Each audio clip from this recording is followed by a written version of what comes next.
Hello, আসসালামু আলাইকুম সবাইকে। আশা করি তোমরা সবাই ভালো আছো। আমার চ্যানেলে তোমাদের সবাইকে স্বাগত জানাচ্ছি।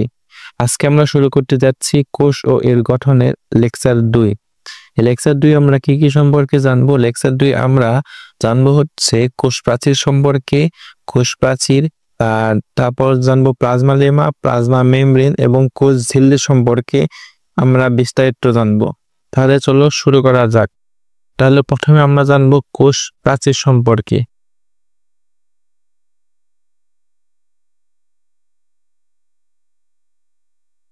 কোষ প্রাচীর ইংরেজির নাম হচ্ছে সেল ওয়াল। কোষ প্রাচীর হচ্ছে সেল ওয়াল। এটি হচ্ছে উদ্ভিদ কোষের একটি শক্ত ও জড় একটা আবরণ কোষ। আর উদ্ভিদ কোষের যে শক্ত একটি জড় আবরণ কোষ থাকে সেটিকেই বলা হয় কোষ প্রাচীর। কোষ প্রাচীর শুধুমাত্র উদ্ভিদ কোষে দেখা যায়, তার জন্য বলা হয়েছে কোষ প্রাচীর উদ্ভিদ কোষের একটি অন্যতম বৈশিষ্ট্য। এই কোষ প্রাচীর উদ্ভিদ কোষের মধ্যপর্দা এবং কোষ ঝিল্লির মাঝখানে অবস্থিত থাকে, অর্থাৎ কোষ ঝিল্লির বাইরেই জড় প্রাচীর অবস্থান। কিন্তু প্রাণী কোষে সাধারণত কোষ প্রাচীর থাকে না, অর্থাৎ এটি উদ্ভিদ কোষের বৈশিষ্ট্য। উদ্ভিদ কোষের অন্যতম বৈশিষ্ট্য হচ্ছে এই কোষ প্রাচীর। আমি যদি তোমাদের দেখাতে চাই, এটি হচ্ছে কোষ প্রাচীর, এটা হচ্ছে একটা উদ্ভিদের কোষ প্রাচীর। উদ্ভিদের কোষ প্রাচীরের এই এই জায়গাটা হচ্ছে প্লাজমা মেমব্রেন বা কোষ ঝিল্লি। এই কোষ ঝিল্লির উপরের অংশটুকুই হচ্ছে কোষ প্রাচীর, অর্থাৎ প্লাজমা মেমব্রেনের উপরেই কোষ প্রাচীরের অবস্থান। এখন আমরা কোষ প্রাচীরের ভৌত গঠন সম্পর্কে জানবো। কোষ প্রাচীরের ভৌত গঠন সম্পর্কে জানার জন্য আমাদের জানতে হবে কোষ প্রাচীরের 3টি স্তর দেখা যায়। কোষ প্রাচীরের প্রধানত 3টি স্তর দেখা যায়। যেমন কোষ প্রাচীরের প্রধানত 3টি স্তর দেখা যায়। প্রথম স্তরটি হচ্ছে মধ্যপর্দা। প্রথম স্তরটি হচ্ছে মধ্যপর্দা। এই মধ্যপর্দাটা সৃষ্টি হয় কোথা থেকে? এই মধ্যপর্দাটা সৃষ্টি হচ্ছে মাইটোটিক কোষ বিভাজনের টেলোফেজ পর্যায়ে। মধ্যপর্দার সৃষ্টি হয় কোথায়? মধ্যপর্দার সৃষ্টি হয় হচ্ছে মাইটোটিক কোষ বিভাজনের টেলোফেজ পর্যায়ে। মাইটোটিক কোষ বিভাজনের টেলোফেজ পর্যায়ে মধ্যপর্দার সৃষ্টি হয়। এই মধ্যপর্দা আবার কি কি উপাদান দিয়ে গঠিত? মধ্যপর্দা হচ্ছে ফ্যাগমোপ্লাস্ট এবং পেকটিন জাতীয় ভেসিকল দিয়ে গঠিত হয়। এই মধ্যপর্দা যে ফ্র্যাগমোপ্লাস্ট এবং পেকটিন জাতীয় ভেসিকল দিয়ে তৈরি হয়, এই ফ্র্যাগমোপ্লাস্ট এসেছে হচ্ছে সাইটোপ্লাজম থেকে। ফ্র্যাগমোপ্লাস্ট এসেছে সাইটোপ্লাজম থেকে এবং পেকটিন জাতীয় ভেসিকল এসেছে গোলগি বডি থেকে। অর্থাৎ এই ফ্র্যাগমোপ্লাস্ট এবং পেকটিন জাতীয় ভেসিকল মিলে মধ্যপর্দার সৃষ্টি হয়। মধ্যপর্দায় আবার পেকটিক অ্যাসিড বেশি থাকে। পেকটিক অ্যাসিড বেশি থাকার কারণে কোষ প্রাচীর এই মধ্যপর্দাতে পেকটিক অ্যাসিড বেশি থাকার কারণে এটি একটি জেলির মতো থাকে। মধ্যপর্দা হচ্ছে কোষ প্রাচীরের একটা অংশ যেটা সর্বপ্রথম তৈরি হয়। মধ্যপর্দা কোষ প্রাচীরের একটা অংশ যেটা সর্বপ্রথম তৈরি হয়। এই মধ্যপর্দার পরেই এই দ্বিতীয় স্তরটি হচ্ছে প্রাথমিক প্রাচীর। প্রাথমিক প্রাচীর কি কি উপাদান দিয়ে গঠিত? প্রাথমিক প্রাচীর হচ্ছে সেলুলোজ, হেমিসেলুলোজ এবং গ্লাইকোপ্রোটিন। এই 3টি উপাদান নিয়ে গঠিত। মধ্যপর্দার পরে যে আরেকটি স্তর রয়েছে, আরেকটি স্তরের নাম হচ্ছে প্রাথমিক প্রাচীর। এই প্রাথমিক প্রাচীর 3টি উপাদান নিয়ে গঠিত। সেলুলোজ, হেমিসেলুলোজ এবং গ্লাইকোপ্রোটিন, এই 3টি উপাদান নিয়ে প্রাথমিক প্রাচীর গঠিত হয়। আর কোষ প্রাচীরের প্রধান উপাদান হচ্ছে সেলুলোজ। কোষ প্রাচীরের প্রধান উপাদান হচ্ছে সেলুলোজ। আবার কিছু কিছু ক্ষেত্রে এই প্রাথমিক প্রাচীরের পরেও কিছু কিছু উদ্ভিদের ক্ষেত্রে সেকেন্ডারি প্রাচীর দেখা যায়। এই সেকেন্ডারি প্রাচীর হচ্ছে কোষ প্রাচীরের তৃতীয় স্তর। সেকেন্ডারি প্রাচীর হচ্ছে কোষ প্রাচীরের তৃতীয় স্তর। এই সেকেন্ডারি প্রাচীর আবার সেলুলোজ ও লিগনিন মিলে সৃষ্টি হয়। তাহলে মধ্যপর্দা কিসের সাহায্যে সৃষ্টি হয়েছিল? মধ্যপর্দা সৃষ্টি হয়েছিল হচ্ছে ফ্র্যাগমোপ্লাস্ট এবং পেকটিন জাতীয় ভেসিকল মিলে। আর মধ্যপর্দায় পেকটিক অ্যাসিড বেশি থাকে। আর প্রাথমিক প্রাচীর সৃষ্টি হয়েছিল সেলুলোজ, হেমিসেলুলোজ এবং গ্লাইকোপ্রোটিন। আর সেকেন্ডারি প্রাচীর সৃষ্টি হচ্ছে সেলুলোজ ও লিগনিনের মাধ্যমে। আবার এই সেকেন্ডারি প্রাচীর 3 স্তর বিশিষ্ট হয়। সেকেন্ডারি প্রাচীরই 3 স্তর বিশিষ্ট হয়। আর এই কোষ প্রাচীরই হচ্ছে নিচে কোষ প্রাচীরের নিচেই হচ্ছে প্লাজমা মেমব্রেনের অবস্থান। প্লাজমা মেমব্রেন হচ্ছে কোষ ঝিল্লি। কোষ প্রাচীরের নিচেই প্লাজমা মেমব্রেনের অবস্থান। আমি তোমাদের দেখাতে চাই, আমি দেখাচ্ছি। এই যে কালো কালার, এটা হচ্ছে মধ্যপর্দা। কালো কালার এটা হচ্ছে মধ্যপর্দা। মধ্যপর্দার পরেই হচ্ছে প্রাথমিক প্রাচীর। প্রাথমিক প্রাচীরের পরেই হচ্ছে সেকেন্ডারি প্রাচীর। কিছু কিছু উদ্ভিদের ক্ষেত্রে সেকেন্ডারি প্রাচীর দেখা যায়, কিন্তু সকল উদ্ভিদের ক্ষেত্রে সেকেন্ডারি প্রাচীর দেখা যায় না। আর আর আর বলি, এখানে যে বলা হয়েছে কোষ প্রাচীরের নিচেই প্লাজমা মেমব্রেনের অবস্থান, অর্থাৎ কোষ প্রাচীর হচ্ছে এইটুকু হচ্ছে কোষ প্রাচীর। এই কোষ প্রাচীরের নিচেই হচ্ছে প্লাজমা মেমব্রেন বা কোষ ঝিল্লি, মানে এই জিনিসটা হচ্ছে প্লাজমা মেমব্রেন বা কোষ ঝিল্লি, আর এটুকু হচ্ছে কোষ প্রাচীর। এটা অর্থাৎ কোষ প্রাচীরের নিচেই প্লাজমা মেমব্রেনের অবস্থান। কারণ কূপ এলাকা জিনিসটা কি? কূপ এলাকা হচ্ছে মধ্যপর্দার উপর মাঝে মাঝে যখন প্রাচীর সৃষ্টি না হয় তখন সেখানে একটি গর্তের সৃষ্টি হয়, ওটা হচ্ছে কূপ। অর্থাৎ দুটি পাশাপাশি কোষের কূপও একটি অপরটির উল্টো দিকে মুখোমুখি অবস্থিত। অর্থাৎ এই যে মধ্যপর্দায় অনেক সময় এখানে একটু প্রাচীর সৃষ্টি হয় না, এই জায়গায় একটা প্রাচীর সৃষ্টি হয়, তখন এখানে একটা গর্তের সৃষ্টি হয়। এই পাশে আরেকটা কোষ রয়েছে, এই পাশে আরেকটা কোষ, তখন প্রাচীর সৃষ্টি না হওয়ার কারণে একটা গর্ত সৃষ্টি হয়। এই গর্ত সৃষ্টি হওয়ার কারণে এই গর্তটাকে বলা হয় কূপ।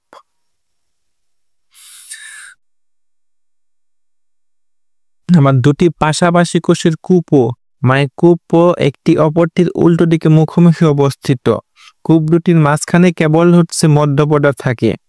এই দুটি পাশাপাশি কোষ, এইটা হচ্ছে একটা কোষ, এটা হচ্ছে একটা কোষ। দুটি পাশাপাশি কোষের মধ্যবর্তী স্থানে শুধু মধ্যপর্দাটা থাকে। মধ্যপর্দা কালো গাঢ় সেটা হচ্ছে মধ্যপর্দা। মধ্যপর্দাকে তখন এখানে পিট মেমব্রেন বলা হয়। যখন এই কূপের সৃষ্টি হয় তখন মধ্যপর্দাকে পিট মেমব্রেন বলা হয়। আর মুখোমুখি বা পাশাপাশি অবস্থিত দুটি কূপকে পিট পেয়ার বলা হয়। মুখোমুখি বা পাশাপাশি অবস্থিত দুটি কূপকে পিট পেয়ার বলা হয়। অর্থাৎ এখানে যে দুটি কোষের গর্ত সৃষ্টি হলে গর্তকে বলা হয় কূপ। এই পাশে একটা কোষ, এই পাশে আরেকটা কোষ। এই গর্ত হচ্ছে একটা ধরনের কূপ, এই পাশে আরেকটা কোষ, এখানে গর্ত, এটা হচ্ছে কূপ। কূপ দুটির মাঝখানে শুধু মধ্যপর্দাটা থাকে। এই মধ্যপর্দাকে তখন পিট মেমব্রেন বলা হয়। আর এই যে আর দুটি কোষের যে পাশাপাশি মুখোমুখি অবস্থিত, এটা বললে পিট পেয়ার। এখান থেকে একটা সংজ্ঞা আসে, প্লাজমোডেজমাটা জিনিসটা কি? প্লাজমোডেজমাটা হচ্ছে দুটি পাশাপাশি কোষের প্রাচীরের কূপ এলাকায় সূক্ষ্ম ছিদ্রপথে নলাকার সাইটোপ্লাজমিক সংযোগ স্থাপিত হয়। একে প্লাজমোডেজমাটা বলে। অর্থাৎ এই কূপ এলাকায় একটি সূক্ষ্ম নলের মাধ্যমে সাইটোপ্লাজমিক সংযোগ স্থাপিত হয়। এই কূপ এলাকায় টুকুর মধ্যেই প্লাজমোডেজমাটা খাদ্য তৈরি করে। খাদ্যবস্তু, পানি এবং হরমোন ইত্যাদি কাজ করে। এগুলো হচ্ছে প্লাজমোডেজমাটার কাজ। কারণ প্লাজমোডেজমাটা রাসায়নিক গঠন কি? রাসায়নিক গঠন হচ্ছে এখানে প্রাথমিক প্রাচীর থাকে সেলুলোজ, হেমিসেলুলোজ এবং গ্লাইকোপ্রোটিন। আমরা আগে স্লাইডে দেখে এসেছি। এবং হেমিসেলুলোজে জাইলেন্স, অ্যাডাভান্স, গ্যালাক্ট্যান্স ইত্যাদি পলিস্যাকারাইড থাকে। এখানে আরেকটা ইম্পর্টেন্ট বিষয় হচ্ছে জাইলোগ্লুকাগন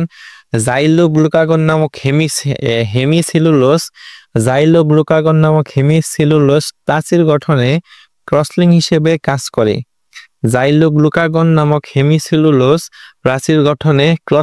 হিসেবে কাজ করে। অর্থাৎ প্রাচীর গঠনে সাহায্য করে জাইলোগ্লুকাগন নামক একটা হেমিসেলুলোজ। আর কোষ প্রাচীর সাধারণত 40% সেলুলোজ, 20% হেমিসেলুলোজ আর 30% পেকটিন এবং 10% গ্লাইকোপ্রোটিন বিদ্যমান। অর্থাৎ কোষ প্রাচীরের মধ্যে আমরা 40% সেলুলোজ দেখতে পাই এবং 20% হেমিসেলুলোজ, 30% পেকটিন এবং 10% গ্লাইকোপ্রোটিন 10% গ্লাইকোপ্রোটিন থাকে। এখন জানবো কোষ প্রাচীরের সূক্ষ্ম গঠন। কোষ প্রাচীরের সূক্ষ্ম গঠনের মধ্যে রয়েছে এখানে উদ্ভিদ কোষ প্রাচীরের প্রধান উপাদান কি? উদ্ভিদ কোষ প্রাচীরের প্রধান উপাদান হচ্ছে সেলুলোজ। এটি ডেন্টাল 1819 সালে ভর্তি পরীক্ষায় এসেছিল। উদ্ভিদ কোষ প্রাচীরের প্রধান উপাদান হচ্ছে সেলুলোজ। উদ্ভিদ কোষের প্রধান উপাদান। এখন এই কোষ প্রাচীরটা কিভাবে তৈরি হয় সেটা একটা পরিপূর্ণ বর্ণনা দেওয়া হয়েছে। এখানে 1000 থেকে 3000 সেলুলোজ, এই যে কোষ প্রাচীরের প্রধান উপাদান সেলুলোজ, এই সেলুলোজ প্রায় 1000 থেকে 3000 সেলুলোজ নিয়ে হয় একটা সেলুলোজ চেইন। 1000 থেকে 3000 সেলুলোজ অণু নিয়ে হয় একটা সেলুলোজ চেইন। এই একটা সেলুলোজ চেইন গঠিত হয় হচ্ছে 1000 থেকে 3000 সেলুলোজ অণু নিয়ে। তারপরে 100টি সেলুলোজ চেইন নিয়ে প্রায় 100টি সেলুলোজ চেইন মিলে তৈরি হয়েছে ক্রিস্টালাইন মাইসেলি। এই ক্রিস্টালাইন মাইসেলি আবার কোষ প্রাচীরের ক্ষুদ্রতম গাঠনিক একক। আর এই 20টি মাইসেলি মিলে হয় একটা মাইক্রোফাইবিল। 20টি মাইসেলি মিলে হয় একটা হচ্ছে মাইক্রোফাইবিল, আর 250টা মাইক্রোফাইবিল মিলে হয় একটা ম্যাক্রোফাইবিল। অনেকগুলো ম্যাক্রোফাইবিল মিলিত হয়ে একটা তন্তু বা ফাইবার গঠন করে। অর্থাৎ এখানে কোষ প্রাচীরটা গঠন হয় কিভাবে? 1000 থেকে 3000 সেলুলোজ অণু মিলে হয় একটা সেলুলোজ চেইন, আর প্রায় 100টা সেলুলোজ চেইন মিলে হয় ক্রিস্টালাইন মাইসেলি। এই মাইসেলি হচ্ছে আবার কোষ প্রাচীরের ক্ষুদ্রতম গাঠনিক একক। আর 20টা মাইসেলি মিলে হয় একটা মাইক্রোফাইবিল, আর 250টা মাইক্রোফাইবিল মিলিতভাবে একটা ম্যাক্রোফাইবিল তৈরি করে। আর অনেকগুলো মাইক্রোফাইবিল মিলে একটা তন্তু গঠন করে। এভাবেই কোষ প্রাচীর তৈরি হয়। কারণ কোষ প্রাচীরের বিভিন্ন ধরনের কাজ রয়েছে। কোষ প্রাচীর কোষের সুনির্দিষ্ট আকৃতি দান করে, বাইরের আঘাত থেকে ভেতরে সজীব বস্তুকে রক্ষা করে, প্রয়োজনীয় শক্তি ও দৃঢ়তা প্রদান করে, পানি ও খনিজ লবণ শোষণ ও পরিবহনে সহায়তা করে, এক কোষকে অন্য কোষ হতে পৃথক করে, আবার কোষ প্রাচীরের কূপ এলাকা বা ছিদ্রপথ দিয়ে প্রয়োজনীয় বস্তু কোষের ভেতরে বা বাইরে চলাচল করে থাকে, আর বহি ও অন্তর্দীপনা পরিবাহক রূপে প্লাজমোডেজমা দ্বারা কাজ করে। এখন এই জিনিসটা আমি সামারি করে একটি স্লাইডে সাজিয়েছি। কারণ কোষ প্রাচীর সম্পর্কে আমাদের এইসব জিনিসগুলো অবশ্যই জানতে হবে। কোষ প্রাচীর উদ্ভিদ কোষের অন্যতম একটি বৈশিষ্ট্য। অর্থাৎ এই কোষ প্রাচীর শুধু উদ্ভিদ কোষে দেখতে পাওয়া যায়, প্রাণী কোষে দেখতে পাওয়া যায় না। কোষ প্রাচীর উদ্ভিদ কোষের অন্যতম একটি বৈশিষ্ট্য। কোষ প্রাচীরের প্রধান উপাদান হচ্ছে সেলুলোজ। কোষ প্রাচীরের প্রধান উপাদান সেলুলোজ। এই কোষ প্রাচীরের 3টি স্তর রয়েছে। একটি হচ্ছে মধ্যপর্দা, একটা হচ্ছে প্রাথমিক প্রাচীর, একটা সেকেন্ডারি প্রাচীর। প্রথম স্তর হচ্ছে মধ্যপর্দা। মধ্যপর্দা হচ্ছে ফ্র্যাগমোপ্লাস্ট এবং পেকটিন জাতীয় ভেসিকল মিলে তৈরি হয়।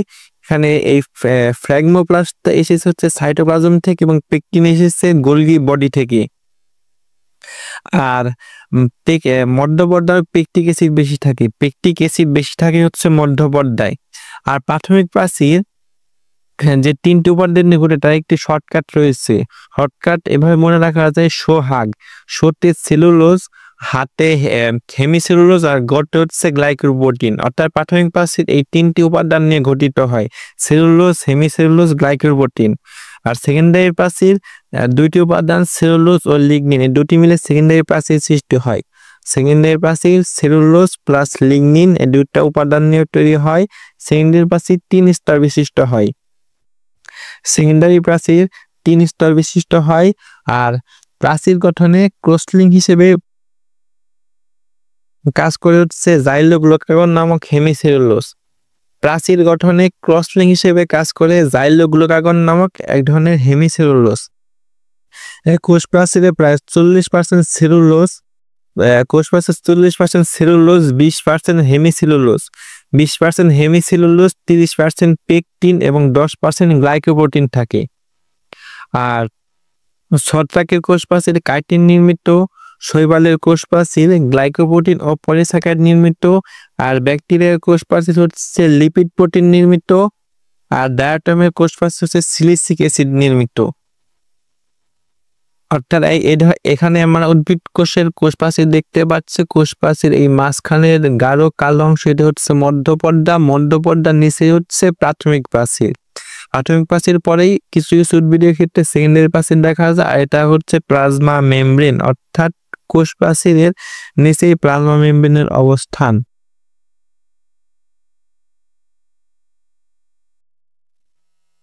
আর ছত্রাকের কোষ প্রাচীর কাইটিন নির্মিত, শৈবালের কোষ প্রাচীর গ্লাইকোপ্রোটিন ও পলিস্যাকারাইড নির্মিত, আর ব্যাকটেরিয়ার কোষ প্রাচীর লিপিড প্রোটিন নির্মিত, ডায়াটমের কোষ প্রাচীর সিলিসিক অ্যাসিড নির্মিত। এই কয়েকটা বিষয় আমাদের ইম্পর্টেন্ট মাথায় রাখতে হবে। প্লাজমোডেজমাটার সংজ্ঞা কি? প্লাজমোডেজমাটার সংজ্ঞা হচ্ছে পাশাপাশি অবস্থিত দুটি কোষের মধ্যে, এই দুইটা পাশাপাশি কোষ, এইটা একটা কোষ, এটা আরেকটা কোষ, দুটি পাশাপাশি কোষের মধ্যে, দুইটি পাশাপাশি কোষের মধ্যে বিভিন্ন পদার্থ আদান প্রদানের জন্য কোষ দুটির প্রাচীরে এক ধরনের সূক্ষ্ম ছিদ্র থাকে, তাকে প্লাজমোডেজমাটা বলে। অর্থাৎ এই গাঢ় কালো অংশ হচ্ছে মধ্যপর্দা, মধ্যপর্দার পরের অংশ হচ্ছে প্রাথমিক প্রাচীর, প্রাচীর হচ্ছে পরে সেকেন্ডারি প্রাচীর। সেকেন্ডারি প্রাচীর 3 স্তর বিশিষ্ট এবং মাঝখানে একটা কূপ সৃষ্টি হয়, দুই কোষের মধ্যে কূপ সৃষ্টি হয়। এই কূপ সৃষ্টি হওয়ার মাধ্যমেই একটা সূক্ষ্ম ছিদ্র তৈরি হয়। এখানে সূক্ষ্ম ছিদ্রের মাধ্যমেই কোষটার জৈবিক কার্যক্রম সম্পন্ন করে থাকে, বিভিন্ন পদার্থ আদান প্রদান করে থাকে, খাদ্য ভিতরে প্রবেশ করে। এই জিনিসটা হচ্ছে প্লাজমোডেজমাটা। আর তখন এখানে এই মধ্যপর্দাকে বলা হয় পিট মেমব্রেন। আর কোষ প্রাচীরের সূক্ষ্ম গঠন কি? কোষ প্রাচীরের সূক্ষ্ম গঠনের মধ্যে রয়েছে, মানে কোষ প্রাচীরটা কিভাবে গঠিত হয়েছে। কোষ প্রাচীরে এখানে প্রধান এলিমেন্ট হচ্ছে সেলুলোজ। কোষ প্রাচীরের প্রধান উপাদান হচ্ছে সেলুলোজ। এই সেলুলোজ প্রায় 1000 থেকে 3000 সেলুলোজ মিলে হয় একটা সেলুলোজ চেইন। 1000 থেকে 3000 সেলুলোজ মিলে হয় সেলুলোজ চেইন, আর 100টি সেলুলোজ চেইন মিলে হয় একটা ক্রিস্টালাইন মাইসেলি। 100টি সেলুলোজ চেইন মিলে হয় একটা ক্রিস্টালাইন মাইসেলি। এই ক্রিস্টালাইন মাইসেলি আবার কোষ প্রাচীরের গাঠনিক একক। ক্রিস্টালাইন মাইসেলি হচ্ছে কোষ প্রাচীরের গাঠনিক একক। আর এই 20টা মাইসেলি মিলা হয় একটা মাইক্রোফাইবিল। 20টা মাইসেলি মিলা হয় একটা মাইক্রোফাইবিল। 20টা মাইসেলি মিলা হয় একটা মাইক্রোফাইবিল, আর 250টি মাইক্রোফাইবিল মিলে হয় একটা ম্যাক্রোফাইবিল। 250টি মাইক্রোফাইবিল মিলে হয় একটা ম্যাক্রোফাইবিল, আর অনেকগুলো ম্যাক্রোফাইবিল মিলে হয় একটি তন্তু বা ফাইবার। অর্থাৎ কোষ প্রাচীর প্রধান উপাদান হচ্ছে সেলুলোজ। সেই সেলুলোজের মধ্যে 1000 থেকে 3000 সেলুলোজ মিলে হয় একটা সেলুলোজ চেইন, আর 100টি সেলুলোজ চেইন মিলে হয় হচ্ছে ক্রিস্টালাইন মাইসেলি। ক্রিস্টালাইন মাইসেলি কোষ প্রাচীরের গাঠনিক একক, আর 20টি মাইসেলি মিলে হয় একটি মাইক্রোফাইবিল, আর 250টি মাইক্রোফাইবিল মিলে হয় একটি ম্যাক্রোফাইবিল, আর অনেকগুলো মাইক্রোফাইবিল মিলে হয় একটি তন্তু বা ফাইবার। এভাবেই আসলে কোষ প্রাচীরটা গঠন হয়।